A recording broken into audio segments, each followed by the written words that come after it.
Litófonos tropicales. El viejo músico despertó con el alegreto de la séptima en la memoria de sus oídos, lo que le procuró una suerte de promesa aventurosa, una manera de decirse a sí mismo que ese día podía ser uno bueno. Remoloneó unos segundos en la cama, haciendo memoria de todo el movimiento, pero llegado a un punto, la evolución del motivo se le enredó en círculos, igual a como se enredan los sueños al tratar de asirlos. Así que decidió levantarse para escucharlo en una grabación. Lo hizo suavemente para conservar el augurio que la armonía íntima y solemne del tema le había procurado.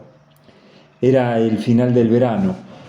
Ya los días comenzaban más tarde y él se complacía en saber que este retardo comenzaba al mismo tiempo que el solsticio, es decir, el 21 de diciembre, y que el sol iba a madrugar de a poquito el 21 de junio, cuando el frío ya mordía las horas en el solsticio de invierno. Es decir, se tenía en cuenta más la apariencia que la sensación de calor o frío, que los puntos en los que el sol andaba y desandaba su camino. Todo conocimiento sobre la naturaleza, la hora de salida y puesta de la luna, las fechas de migración de los pájaros, los nombres de las plantas y algunas de sus propiedades, en fin, todo conocimiento relativo a la naturaleza lo emocionaba y atesoraba estos saberes más populares que científicos, como un amante que conoce y corrobora características, gestos, reacciones de su amada. ¿Sería por eso, pensó, por ese amor por la naturaleza que le gustaba tanto la pastoral, la sinfonía menos admirada del sordo, como le decía él, en confianza, cuando aún estaba en calzoncillos y tomando mate? Por las ventanas abiertas, en la esperanza de que alguna brisa matinal refrescara el interior de la casa, se veían los limonares que trepaban por el pedemonte y que comenzaban a ser bañados por la luz, iluminación que se deslizaba de arriba hacia abajo a medida que el sol ascendía por el este. Una mirada hacia este punto le mostró al músico un disco de fuego, rojo, furioso, presagio de un día infernal. Evidentemente, si alguien ignoraba que los días se acortaban y el verano finalizaba su tiempo, pensó, eran este sol y este calor insoportable. Prefirió volver a la ventana de la cocina y seguir mirando hacia las serranías, que todavía conservaban la frescura de la vegetación, como, por ejemplo, el mango, enorme, cargado de frutos, que arrastraba sus ramas vencidas por el peso de tanta delicia y que en ese momento era acechado por un trío de chicos.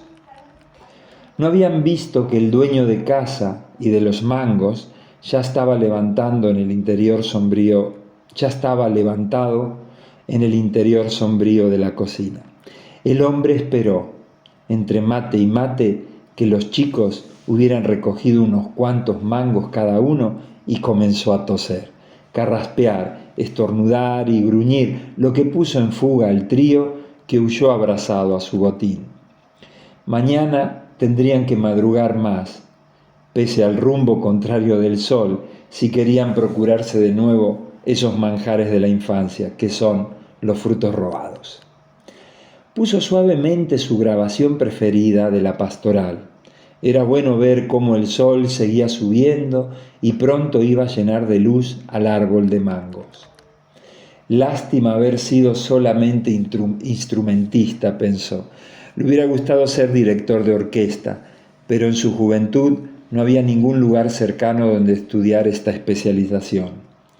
Si algo representaba el poder absoluto para él, era adueñarse de esa pequeña batuta, capaz de romper el aire con sonidos luminosos o peinarlo como un viento de atardecer o ensombrecerlo y dormirlo hasta el silencio final. También pudo haber estudiado composición, no solo la armonía indispensable que le abrió el camino para ser un buen instrumentista, Después de todo, pensó, esto le había permitido viajar con una orquesta renombrada por todo el mundo, aunque nunca tocara como solista. Muchas veces, pensaba con cierto estupor, los grandes músicos eran recordados por recortes de sus obras, el preludio de Tristán, el himno a la alegría de la novena, el Nessun Dorma de Turandot o la reina de la noche de la flauta mágica. Nadie te tarareaba algo de Schoenberg o Alban Berg. ¿Pasaría lo mismo con la literatura? Creía que sí. Ladran, Sancho, señal que cabalgamos. Ser o no ser, esa es la cuestión. Los innumerables versos de Martín Fierro, como las numerosas citas de Borges, no nos une el amor, sino el espanto. A cierta edad, pensó, no es por dispersión que se piensa en la muerte, sino la inevitable realidad. Nuestros amigos van muriendo, del tronco familiar soy el más viejo que sigue vivo, y uno comprende que haber estado o no daría lo mismo, y que a uno le gustaría ser recordado con un tarareo o un dicho, vale decir, unas notas o unas palabras. Y de pronto se acordó de un libro donde el autor como personaje confiesa que, en un futuro lejano, alguien desenterrará un libro suyo y lo leerá, para descubrir a un autor genial, develando con esta parodia de su alter ego ese reclamo vergonzante y a la vez legítimo del alma humana, el deseo de perdurar, de no haber vivido solo porque el aire es gratis. Ahora el sol de los últimos días del verano ilumina completamente el árbol de los mangos. Los frutos verde amarillentos cuelgan pesadamente, venciendo a las ramas, sostenidos por un fino tallo que ahora una brisa mueve, amacándolos. El viento se hace más fuerte y empieza a emparejarse rítmicamente con la asturum de la pastoral. El árbol parece una cabeza enorme que sacude los rizos de su cabellera, que se agitan y golpean entre sí al compás de ese cuarto movimiento, como si de los frutos salieran los sonidos. Parece un litófono chino, piensa de pronto el viejo músico, que ahora navega feliz en esa alucinación climático-musical, mientras se pregunta si los mangos que llevaron los chicos no serían, sin ellos saberlos, acordes, arpegios, melodías. La Rinconada, 25 del 2 de 17.